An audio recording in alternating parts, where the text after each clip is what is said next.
मुल्क भर में 1426 व्हाट्सएप अकाउंट्स हैक होने का इंकशाफ।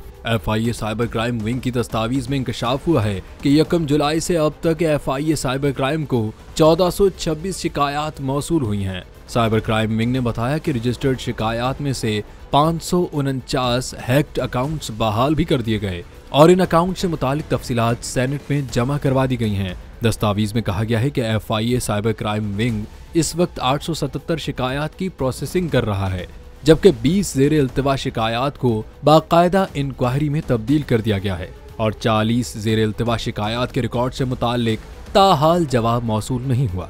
FIA साइबर क्राइम विंग ने बताया कि 817 ज़ेरे इल्तिवा शिकायत फिलवक्त तस्दीक के मराहिल में है। ये आदादो शुमार इस बात की अक्कासी करते हैं कि सारिफीन के लिए साइबर सिक्योरिटी एक बड़ा चैलेंज बन चुकी है।